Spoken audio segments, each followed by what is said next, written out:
শুভ দীপাবলির প্রীতি ও শুভেচ্ছা জানিয়ে শুরু করছি অনুষ্ঠান আহরণ।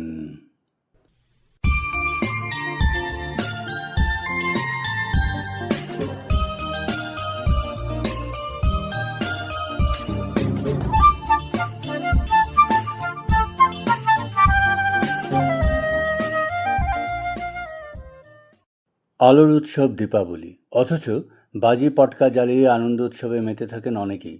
এতে যে বায়ু এবং শব্দ দূষণজনিত কতটা ক্ষতি সাধন হয় তা অনেকেই আন্দাজ করতে পারেন না। বায়ু দূষণের পাশাপাশি উচ্চগ্রামে শব্দবাজি হৃদরোগে আক্রান্ত প্রবীণদের কাছে একটি মারাত্মক ব্যাপার, মারাত্মক ক্ষতি করে দুধের শিশুদেরও। রাজ্য সরকার তরফে আতশবাজি নিয়ে যেসব নির্দেশিকা জারি করা হয়েছে এ নিয়ে বিস্তারিত জানালেন রাজ্য প্রদূষণ নিয়ন্ত্রণ পর্ষদের শিলচরের ভারপ্রাপ্ত কার্যনির্বাহী আঞ্চলিক অভিযন্তা অরবিন্দ দাস। আমাদের আসাম পলিউশন কন্ট্রোল বোর্ডের তরফ থেকে প্রত্যেক বছর কেন্দ্রীয় দূষণ নিয়ন্ত্রণ পর্ষদের যেটা ডিরেকশন আছে সেই ডিরেকশন অনুসারে আমরা নয়েজ পলিউশন এবং বায়ু দূষণের উপরে মনিটরিং করা হয়। এই বছরও আমরা দীপাবলি উপলক্ষে, আলোর উৎসব উপলক্ষে, as per direction of central pollution control board এবং আসাম স্টেট পলিউশন কন্ট্রোল বোর্ডের নির্দেশে অলরেডি আমরা প্রি দীপাবলির একটা শব্দ দূষণের উপরে সার্ভে করেছি শিলচর শহরে। দীপাবলির সময়ে, ডিউরিং দীপাবলি যখন বাজি পটকা ফোটানো হয় সাধারণত, এই সময়েও আমরা নয়েজ পলিউশনের উপরে সার্ভে করব। সেই তদ্রূপ এয়ার পলিউশনেরও সার্ভে হবে এবং দীপাবলি শেষ হওয়ার পরেও আবার পোস্ট দীপাবলিতেও আমরা নয়েজ পলিউশন সার্ভে করা হয়। তো বিফোর, ডিউরিং অ্যান্ড পোস্ট দীপাবলির এই যে রিপোর্ট, এই রিপোর্টটা আমরা কম্পাইল করে এরপর আমরা এই রিপোর্টগুলো তৈরি করি, কম্পাইল্ড রিপোর্ট তৈরি করি। এরপর ওইটা আমরা থ্রু আমাদের head office, Assam pollution control বোর্ডের হেড অফিস থেকে ওটা আমরা দিল্লিতে পাঠানো হয় সেন্ট্রাল পলিউশন কন্ট্রোল বোর্ডে। তো আমি আমাদের শিলচর রিজনের যে দীপাবলি, আমরা সবাই জানি দীপাবলি একটা আলোর উৎসব। আমি কিছু কথা বলতে চাই যে আমরা বলার সময় ঠিকই বলি যে দীপাবলি একটা আলোর উৎসব, কিন্তু আমাদের এতদ অঞ্চলে কিংবা গোটা ভারতবর্ষেও বলতে পারি আলোর উৎসব আমরা বলি, কিন্তু আলো থেকে আমরা ধোঁয়া বেশি ব্যবহার হয়ে যায়। কী রকম ধোঁয়া ব্যবহার হয়? ধরুন বাজি পটকা, বম এইসব যখন ফুটানি হয় তখন আমাদের পরিবেশের উপরে সাংঘাতিক প্রভাব পড়ে। বিশেষ করে বৃদ্ধ লোক, যাদের শ্বাসকষ্ট আছে, হৃদরোগের পেশেন্ট আছেন, কিংবা ছোটো কচি বাচ্চারা আছে, নিউবর্ন বেবিস, এবং প্রাণীকুল পশু পক্ষী, ওদের উপরে যখন হাই ফ্রিকোয়েন্সির বাজি পটকা ফুটানো হয় সাংঘাতিকভাবে প্রভাব পড়ে। তার উপরেও বায়ু দূষণের সাংঘাতিক প্রভাব পড়ে, বাতাসের উপরেও প্রভাব পড়ে। তো আমার একটা বিনম্র অনুরোধ থাকবে সবাই প্রতি, যে যেহেতু ওটা একটা আলোর উৎসব, আমরা আলোকিত করব। দীপাবলিতে আমরা আলোকিত করব, আমরা অন্ধকার থেকে আলোর উৎসব করব। ওটা যাতে বাজি পটকা ফোটানো, হাই ফ্রিকোয়েন্সি বাজি পটকা ফোটানো থেকে আমরা বিরত থাকি।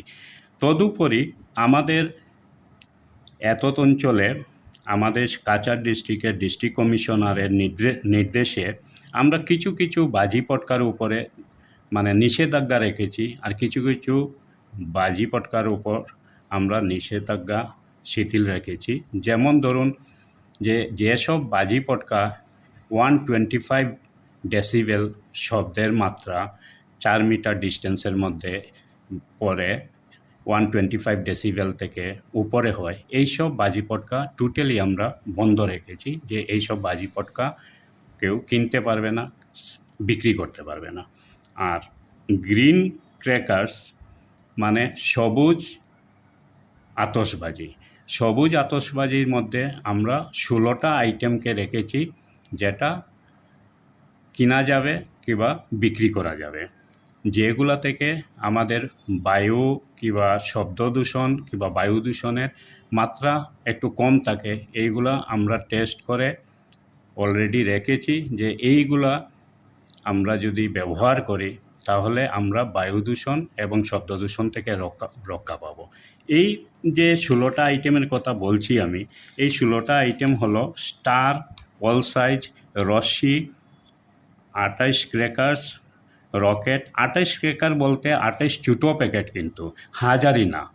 হাজারি হলে আবার ওটা সাউন্ড অনেক বেশি হয়ে যায়। তো এই যে লম্বা ফিতার মতো একদম করা হয়, ওইটা কিন্তু অনেক সাউন্ড হয়। 28 বোম ছোটো packet. Rocket, snake carton, ground চক্কর, sky show, all sizes, Rangmahal, colour matches, stars, twinkling torch, paper bomb, colour কাটি, তারাবাতি, flower pot, KitKat, small size. এই 16টা আইটেম আমরা বিক্রি করার জন্য ছাড় দিয়েছি। এই নির্দেশিকাকে উপেক্ষা করেও দেখা যায় বাজারজাত হচ্ছে সে হাই ডেসিবেলের আতশবাজি। অ্যাকচুয়ালি আসাম আপনারা পলিউশন সেটা নিয়ে কিভাবে পদক্ষেপ নেবেন? অ্যাকচুয়ালি আসাম পলিউশন কন্ট্রোল বোর্ডের শুধু মনিটরিংয়ের পার্টটা আমাদের কাছে আছে। আতশবাজি ধরা কিংবা সিজ করা ডিস্ট্রিক্ট অ্যাডমিনিস্ট্রেশন এবং পুলিশ প্রশাসনের কাছে। আমরা কয়েকদিনের মধ্যেই হয়তোবা আগামীকালকে থেকে আমরা রেইডে বের হব। জয়েন্টলি আসাম পলিউশন কন্ট্রোল বোর্ডের অফিসিয়ালসরা থাকবেন, ডিস্ট্রিক্ট অ্যাডমিনিস্ট্রেশনের ম্যাজিস্ট্রেট থাকবেন, পুলিশ প্রশাসনের লোক থাকবে। মার্কেট সার্ভে হবে। মার্কেট সার্ভে করে যেগুলো আইটেম ব্যান করা আছে এই আইটেমগুলো সিজ করার ব্যবস্থা নেওয়া হবে। জাঁকজমকপূর্ণ আলোকসজ্জা এবং জীবন্ত চৈতন্যকালী দেখা যাবে এবারের শিলচরের জানিগঞ্জ কালী পূজা কমিটির কালী পুজোয়। এছাড়াও থাকছে আলোর রোশনাইয়ের একাধিক তোরণ। দর্শনার্থীদের জন্য রয়েছে মনমাতানো সাংস্কৃতিক অনুষ্ঠানও। শুক্রবার আয়োজিত এক সাংবাদিক সম্মেলনে এ সমস্ত ব্যাপারে কমিটির সভাপতি রাজকুমার পাল জানালেন, জানিগঞ্জ কালী পূজা কমিটির এবার 55তম হয়তো চলছে। প্রথমেই আমরা আমাদের বিখ্যাত শিল্পী, আসামের নয় শুধু আসামের সন্তান কিন্তু পৃথিবীর বিখ্যাত শিল্পী জুবিন গর্গের মৃত্যুর জন্য আমরা 1 মিনিট নীরবতা পালন করছি। তারপর আমাদের সাংবাদিক সম্মেলন আরম্ভ করেছি এবং আমরা প্রতি বছরই নতুন কিছু উপহার দেওয়ার জন্য চিন্তাধারা থাকে জনগণকে, বরাকবেশীর দর্শকবৃন্দদের। কিন্তু দুঃখিত এবার পরিস্থিতির জন্য আমরা করতে পারিনি। কারণ আপনারা জানেন গত বছর ভুয়ারগতিতে অগ্নিসংযোগ হয়েছিল, তখন গাড়ি যাওয়ার কোনো রাস্তা নেই। যদিও উনিরা পুলিশ প্রশাসন অনেক সহযোগিতা করে গাড়িগুলো নিয়েছেন খুব কষ্ট করে, সেই দিকে মাথায় রেখে আমরা এই জায়গায় পড়ছি না। কারণ আমাদের প্রত্যেক জনসাধারণকে আমাদের আগে দেখতে হবে, মানুষ যাতে বাঁচে এটা দেখতে হবে। যার জন্য আমরা এবার আলোকসজ্জার দিকে এগিয়ে যাচ্ছি।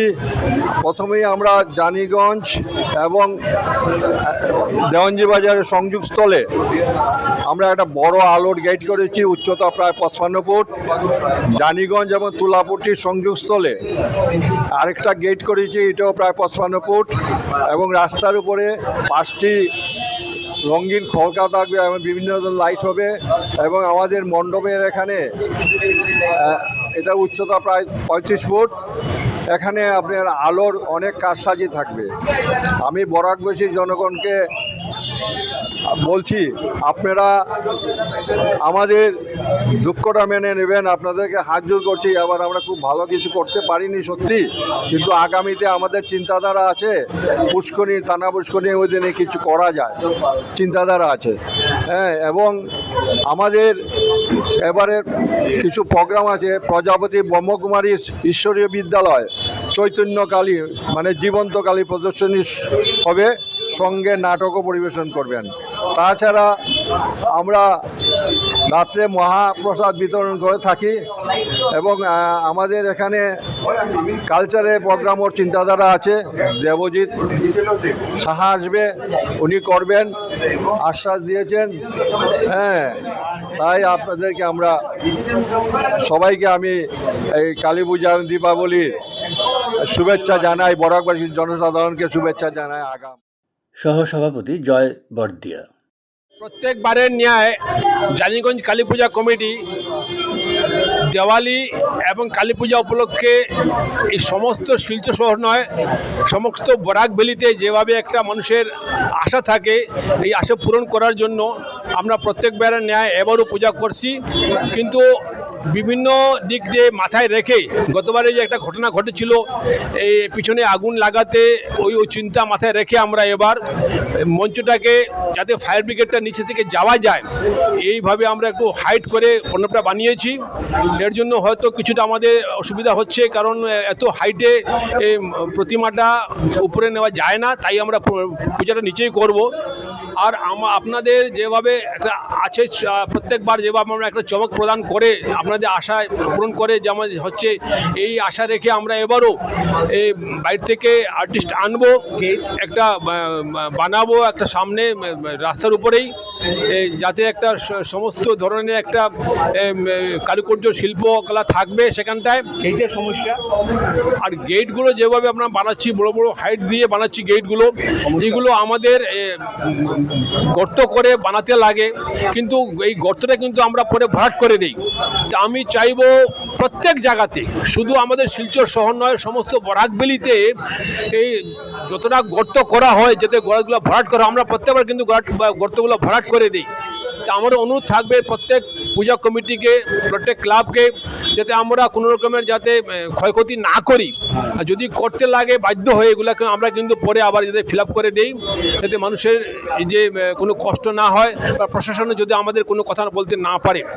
আমি প্রত্যেকবারের ন্যায় আমাদের সাংবাদিক বন্ধু যেভাবে আমাদেরকে সাহায্য করে, যে এই ওনার প্রিন্ট মিডিয়া হোক বা আপনার সমস্তগুলো যারা ইলেকট্রনিক মিডিয়া হোক, সমস্ত তারা সাহায্যে আমরা সমস্ত বরাক ভ্যালিতে আমরা একটা অ্যাডভার্টাইজটা পাই, সবাই জানতে পারে যে আমাদের এবার পূজার কী চমক হচ্ছে, কী ধরনের কাজ হচ্ছে। তাই এবারও আমি ওদেরকে অনুরোধ করব যাতে এই প্রচারটা আমরা পাই। আর আমি আবেদন রাখবো সমস্ত বরাক ভ্যালির সমস্ত জনসাধারণের কাছে, আপনারা আসুন, আমাদের কালী পূজা ও দেওয়ালির উপভোগটা করুন। উপদেষ্টা নন্দদুলাল সাহা বললেন, আমরা জানিগঞ্জ কালী পূজা কমিটি থেকে প্রত্যেকবারই বিভিন্ন ধরনের সাংস্কৃতিক অনুষ্ঠান আমরা করে থাকি। এবারের একটা মূল আকর্ষণ থাকবে, যেটা আমাদের বলেছেন জীবন্ত কালী, সেটা আপনারা দেখতে তো পারবেনই। এছাড়াও আমরা এবারকার কিছু বিশিষ্ট লোকশিল্পীকে আমরা আনাচ্ছি দিল্লি এবং রাজস্থান থেকে। ওরা আপনাদের কালী পূজার পরের দিন, মানে 2 দিন ওরা অনুষ্ঠানটা করবে, 21 এবং 22। এখানে আপনারা দীর্ঘ সময় ধরে সন্ধ্যা 6টা থেকে রাত্র 12টা অবধি বিভিন্ন ধরনের আপনারা অ্যাক্রোবেটিক্সের, লোকনৃত্যের তালে তালে বিভিন্ন ধরনের ব্যালেন্সের খেলাগুলো আপনাদের সামনে ওনারা পরিবেশন করবেন। এছাড়াও আমাদের মধ্যে এবার উপস্থিত থাকবেন আপনাদের সবার প্রিয় শিল্পী দেবজিৎ সাহা। আমরা আশা করি আমাদের শুভ উদ্বোধনী অনুষ্ঠানে আমরা রামকৃষ্ণ মিশনের মহারাজজি তো উপস্থিত থাকবেনই, এছাড়াও বিভিন্ন আমাদের সাংসদ, আমাদের বিধায়ক, আমাদের জেলা উপায়ুক্ত, আমাদের এসপি এবং বিভিন্ন বিশিষ্ট ব্যক্তিরা এই অনুষ্ঠানে উপস্থিত থেকে আমাদের অনুষ্ঠানকে সুন্দর এবং সাফল্যমণ্ডিত করবে বলে আমরা আশা করছি। ধন্যবাদ। আমাদের এই অনুষ্ঠানগুলো 3 দিন থাকবে, সোম, মঙ্গল, বুধ। এবং এই অনুষ্ঠানে আমরা দেবজিৎ সাহ এক বিশিষ্ট আমাদের অংশগ্রহণ করবেন এবং ওনারা শুভ উদ্বোধনী ছাড়াও আমাদের মধ্যে সাংস্কৃতিক অনুষ্ঠানে উপস্থিত থাকবেন বলে আমরা আশা করছি। আমাদের এই সব অনুষ্ঠানগুলো সন্ধ্যা 6:30 থেকে রাত্র 12টা 1টা অবধি থাকবে। আসাম সরকার স্বাস্থ্য বিভাগের উদ্যোগে এবং হাইলাকান্দি জেলা স্বাস্থ্য সমিতির ব্যবস্থাপনায় আলগাপুরের বড়নগর উচ্চ মাধ্যমিক বিদ্যালয় প্রাঙ্গণে বুধবার শুশ্রূষা সেতু স্বাস্থ্য শিবির অনুষ্ঠিত হয়। শিবির উদ্বোধন করে জেলা কমিশনার অভিষেক জৈন বলেন, गवर्नमेंट ऑफ असम की स्कीम सुश्रुता सेतु के तहत हर एक एलएसी के अंदर एक मेगा हेल्थ कैंप का ऑर्गेनाइज किया जा रहा है। आज हेलाकांडी डिस्ट्रिक्ट में ये दूसरा मेगा हेल्थ कैंप है जो कि अलगापुर काटलीसेरा कॉन्स्टिट्यूएंसी के लिए ऑर्गेनाइज किया गया है। इस कैंप के तहत 59 हेल्थ कैटेगरीज के अंदर 0 to 18 इयर्स ऑफ एज को प्रायोरिटी देते हुए हम लोग बच्चों को स्क्रीन करेंगे, उनको ट्रीटमेंट के लिए रिकमेंडेशन देंगे और उनको रेफरल प्रोवाइड किया जाएगा। फेज 2 में यही हेल्थ कैंप मेडिकल कॉलेजेस में होगा जहां पर उनको और अच्छा ट्रीटमेंट के लिए उनको बताया जाएगा और उसके बाद फेज 3 में जो भी उनके ट्रीटमेंट के लिए जरूरत होगी, चाहे वो असम में चाहे outside Assam, government of Assam ensure करेगी कि उनका पूरे तरीके से ट्रीटमेंट किया जाए। इस हेल्थ कैंप के तहत बहुत सारी स्पेशलाइज्ड सर्विसेज दी जा रही हैं जैसे कि paediatrics, OPD, medicine, ENT, eye, surgery, neurology, cardiology, gynaecology etcetera. मैं अपने हेल्थ डिपार्टमेंट के सभी ऑफिशियल्स को बहुत बहुत धन्यवाद देना चाहता हूं, बहुत बहुत कंग्रेचुलेट करना चाहता हूं कि आज यहाँ पे जो हेल्थ कैंप है वो बहुत ही सक्सेसफुली आप लोगों ने ऑर्गेनाइज किया है। मैं सभी डॉक्टर्स, हमारे आशा कर्मी, आप सभी को बहुत बहुत बधाई देना चाहता हूं। बहुत अच्छे से आप लोगों ने हेल्थ कैंप ऑर्गेनाइज किया, बहुत बहुत धन्यवाद। और मैं सभी लोगों से आशा करता हूं कि आप लोग आपकी जो भी समस्याएं हैं वो आप आज इस हेल्थ कैंप का लाभ उठाएंगे और उस लाभ के तहत आशा करते हैं कि गवर्नमेंट ऑफ असम के इस स्कीम के तहत आपको बहुत बहुत लाभ मिलेगा और हमारे बच्चे जो हैं वो स्वस्थ बनेंगे और कामयाब बनेंगे। बहुत बहुत धन्यवाद। এই স্বাস্থ্য শিবির নিয়ে আকাশবাণীকে দেওয়া একান্ত সাক্ষাৎকারে জেলা স্বাস্থ্য সমিতির মিডিয়া এক্সপার্ট মনিকা দাস বললেন, এখানে আমাদের টোটাল রেজিস্ট্রেশন ছিল 3042 আর আমাদের রেফারেল, যেটা রেফারেল মানে ফার্স্ট পেজ, সেকেন্ড পেজ আর থার্ড পেজ অক্টোবর মাসে যেটা আমাদের হয়েছে সেটা হলো আমাদের স্ক্রিনিং, একটা প্রিলিমিনারি স্ক্রিনিং কেসেস গুলা।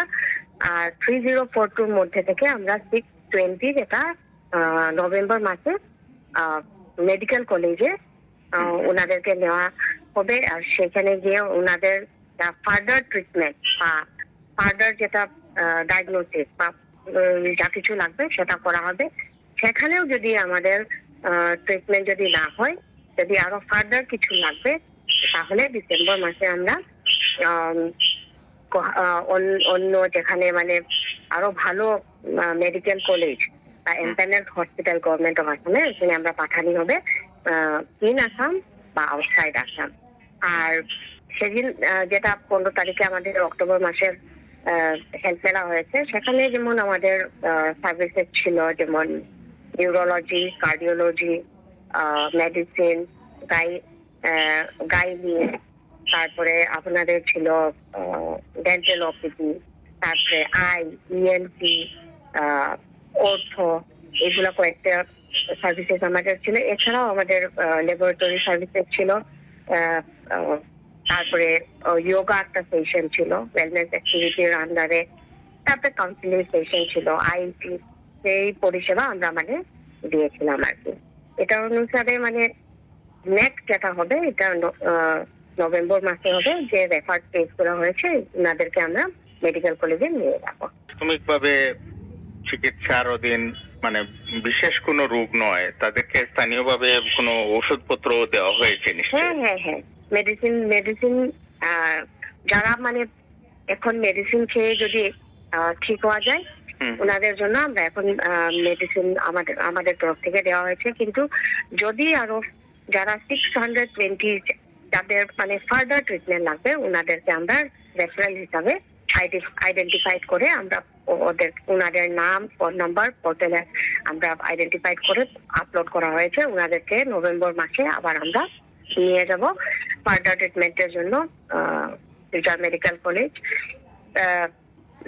দেখার মধ্যে যদি আরো যদি ফার্দার আরো ভালো করে যদি ট্রিটমেন্ট লাগে তো ডিসেম্বর মাসে ওনাদেরকে আমরা আরো মানে যেখানে আরো ফেসিলিটি অ্যাভেলেবল ওইখানে নিয়ে যাব। ইনসাইড আসাম বা আউটসাইড আসামও যদি লাগে সেটাও গভর্নমেন্টের তরফ থেকে ব্যবস্থা আছে।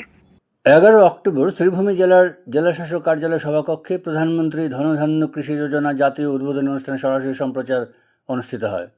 সম্প্রচার অনুষ্ঠান শেষে প্রধানমন্ত্রী ধনধান্য যোজনা নিয়ে সাংবাদিকদের প্রশ্নের উত্তরে জেলা শাসক প্রদীপ কুমার দ্বিবেদী বলেন, डिस्ट्रिक्ट प्रोग्राम एक चालू किया गया था, उसमें भी असम के बहुत सारे जिले थे। ठीक उसी आधार पर जो एग्रीकल्चर प्रोडक्टिविटी है, जिसको हिंदी में बोलते हैं कृषि उत्पादकता, उसके बेसिस पे कुल पूरे देश में 100 जिलों का चयन किया गया है। उसमें से असम का श्रीभूमि जिला भी सम्मिलित है। इसमें लगभग 36 योजनाओं को विभिन्न विभाग की जो प्राइमरी सेक्टर यानी प्राथमिक क्षेत्र का मतलब होता है agriculture, veterinary, animal husbandry, sericulture, जितना भी किसानों से रिलेटेड जितनी भी विभाग हैं, उनकी कुल 36 योजनाओं के समन्वयीकरण है। समन्वयीकरण का मतलब होता है कन्वर्जेंस, इन सब योजनाओं को यूज करके। और हमारा टारगेट रहेगा कि एग्रीकल्चर प्रोडक्टिविटी में श्रीभूमि जिले को असम के बाकी जिलों के समकक्ष ले जाया जा सके। तो ऐसी ये प्रधानमंत्री धन धान्य योजना है और केंद्र सरकार और राज्य सरकार का आश्वासन है कि इसमें जिले को पूर्ण सहयोग रहेगा। माननीय प्रधानमंत्री जी को बहुत बहुत धन्यवाद। बहुत बड़ा योगदान हमारे लोकल मिनिस्टर हैं, खुद मिनिस्टर ऑफ वेटनरी हैं, प्राइमरी क्षेत्र का एक मंत्रालय, उनका भी एक बहुत बड़ा योगदान है। तो सभी को धन्यवाद और हम आशा करते हैं कि हम लोग असम के बाकी जिलों की भांति आगे प्रोडक्टिविटी को आगे ले जाने में ये योजना हेल्प करेगी। सर, देखा गया असम के 3 जिले में शामिल जिले में ये जो कमी दिखाई देगी, कारण क्या है? कारण बहुत सारे रहे हैं, जोग्राफिकल कारण भी होते हैं, स्किल का भी थोड़ा गैप रहता है, बहुत सारे इशूज़ रहते हैं। किसी एक कारण पर इस बात को ये निर्भर नहीं करता है, तो बहुत सारे कारण हैं। उन्हीं कारणों की खोज खबर की जाएगी और उसके बाद उनको सॉल्व करके एक बहुत बड़ा रीजन जो मैंने यहाँ के देखा है कि किसान एक ही फसल लेता है जनरली यहाँ पे, उससे भी क्या होता है प्रोडक्टिविटी थोड़ा कम हो जाती है और चावल के अलावा बाकी क्षेत्रों के प्रोडक्शन पे थोड़ा कम ध्यान है। तो उन सब चीज़ों पे काम किया जाएगा। जैसे कि प्रधानमंत्री जी ने इस प्राधान्य में जिला उपायुक्तों को भी शामिल किए गए, आपका क्या सूचना है? प्रधानमंत्री जी ने इंटरेस्ट किया है डिस्ट्रिक्ट कलेक्टर्स को कि कोऑर्डिनेशन का जो सेंटर पॉइंट है उसकी तरफ सारी डिपार्टमेंट के साथ कोऑर्डिनेशन करके हम अपनी जो लोकल प्लान है उनको डेवलप करेंगे। डिस्ट्रिक्ट लेवल प्लान से एक मीटिंग ऑलरेडी की जा चुकी है सारे डिपार्टमेंट के साथ और डिस्ट्रिक्ट लेवल प्लान बनाने के लिए निर्देशित किया गया है। 14 तारीख को भी एक मीटिंग बुलाई गई और एक अच्छा डिस्ट्रिक्ट प्लान बनाकर उस पर अमल करने की कोशिश।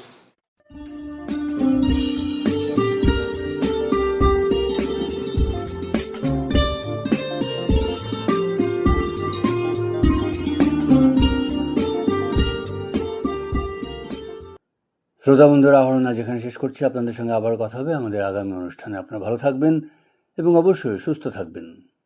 এবারে বিদায় নিচ্ছি, তবে তার আগে জানিয়ে দেব উপস্থাপনায় ছিলাম অনির্বাণ জ্যোতিগুপ্ত, শব্দগ্রহণ করেছেন রতন দেব, রাহুল কান্তি দেব, জসীমউদ্দিন লস্কর ও নবেন্দু দাস। অনুষ্ঠান সম্পাদনায় ছিলেন অভিজিৎ নাথ এবং প্রযোজনা হিতব্রত ভট্টাচার্য।